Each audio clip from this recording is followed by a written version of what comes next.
Hi, Dean Jenkins with FollowMeTrades.com, and this is the update for the week coming up of November 8th, 2015. I thought it would be interesting to take a historical look right now, just to look back over a really long time frame to see what the market's been doing. And I've got a monthly chart up here. So this is going back 30 years, and each one of these price bars represents a full month's worth of data. I really wanted to highlight this current bullish market trend that we are in now. I'm going to take my pen and draw on here. So we've gone nearly straight up for 6 years. 6 years. And you can see we had the pullback in August, and it's come back up a little bit. But look at this in the context of how the market moves and the fact that the market does move in cycles. You know, a lot was made in the news back in 2000, the dot-com bust. And you see the high here was just under 12,000, and what everybody thought was a really nasty correction went down to about 7,000. So it lost just under half its value. The Dow lost just under half its value. Now we look at the correction from that started in 08 and went through 09, right? The market had peaked out just over 14, and it got down almost to 6. It lost more than half of its value. And these are just part of a normal market cycle. This is how the market moves, this is how it's always moved, and we expect it to continue to move in waves like this. So the real question, I think, is, you know, not if there's going to be another correction. The question is when.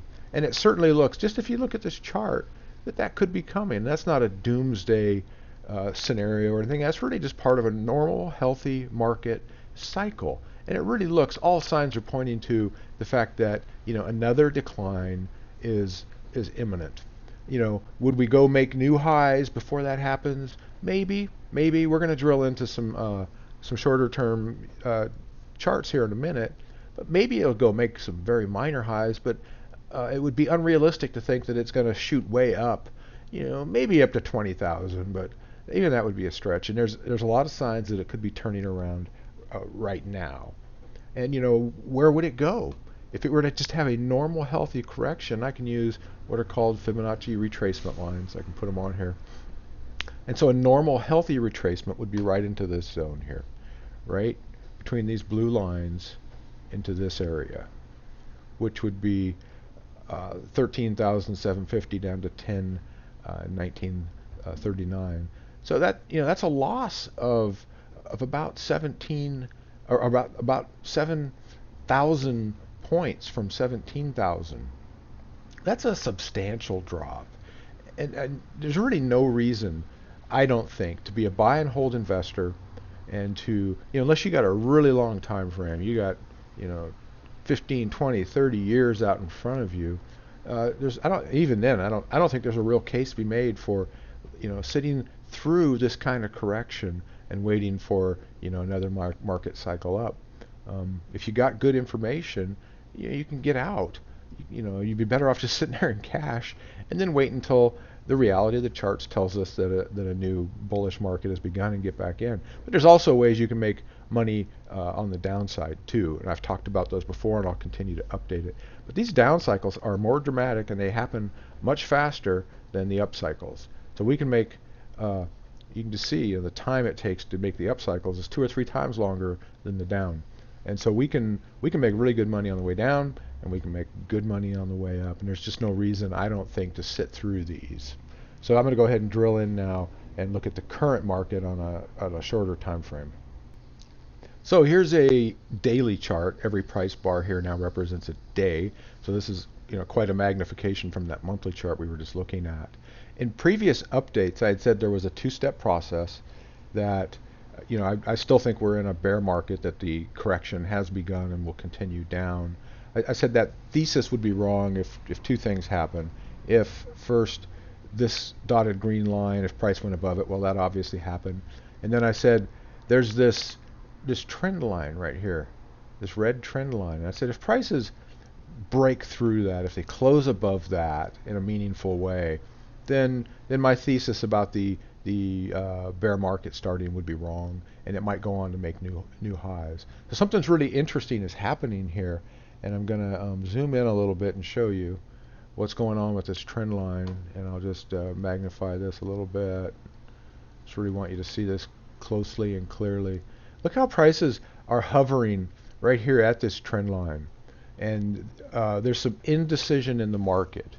Um, there's the chief technical strategist from Bolton Global Asset Management Group in Boston. I saw a quote from him in the news today that I thought summed it up. And he said it's uncertainty. Investors know that there's going to be a rate hike coming. They're not sure of the timing, but they don't know whether to applaud the rate hike or to fear it. So, is the rate hike that, coming from the Fed going to be a good thing for the market, for the economy? Is it going to be a bad thing? When's it going to come? How much is it going to be? That's all way up in the air, and it's just causing uncertainty at this point. You can see it as we're just prices really aren't moving, and they're hitting this trend line, which I think could be a real place that the market could reverse and head down from. There's no guarantee of that, but they're showing really some real signs of that. It would be, just like before I've talked about, if it goes down low, then pulls up a little bit, then goes and takes out that low, that's going to be clear evidence of a bear pattern starting downward. And I think over the next few weeks we're going to see it'll either break up and do this, make new highs, or it's going to go down in this kind of pattern here. I think the odds are it's going to head back down. No guarantee of that. The week coming up is really, really light on planned economic news. Monday, Tuesday, Wednesday, there's really nothing of note. Thursday, the weekly jobless claims report will come out, and that's really important. Last Friday, there was a surprise in the jobs report. The economy added more jobs than people expected, and so people will be watching Thursday's jobless claims report really closely and trying to determine if, based on that data, does that mean the Fed's going to raise rates in December or not? And, there could be some volatility around that. Janet Yellen came out this week and said, hey, a December rate hike is still on the table. It's still in play. It may happen. It's not off the table. So people are watching that very closely. On Friday, we've got producer price index and retail sales. Those are important reports, but I think the big deal is going to be on jobless claims on Thursday, and it's all tied to speculation about what the Fed's going to do about interest rates. So because there's light planned economic news, the market will be more sensitive to unplanned news, and if any of the Fed governors speak, people will be hanging on every word, or just any kind of geopolitical news could cause the market to move somewhat dramatically. So it'll be interesting. I'll continue to provide updates on the broad market, but let's go ahead and take a look at oil and gold. I've been giving updates on those and getting feedback that people like that. So let's look at oil. So last week I said that I thought oil may not have put in a bottom, that there really was evidence of a bearish trend of lows, lower highs, lower lows, lower highs. So we're watching this. If it goes and takes out this low here, then that pattern really is continuing, and we should expect oil to continue down.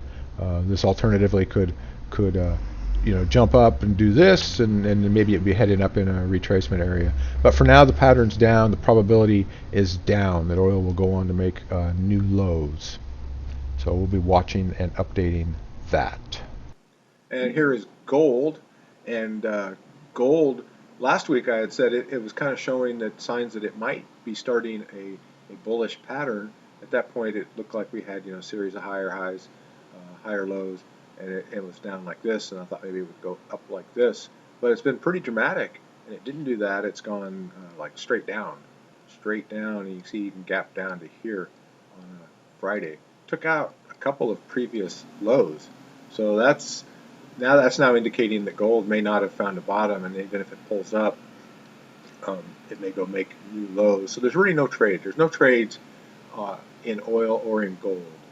We can't go short. They're too far down into these mature downtrends, and they have not shown proof yet that they are heading up yet.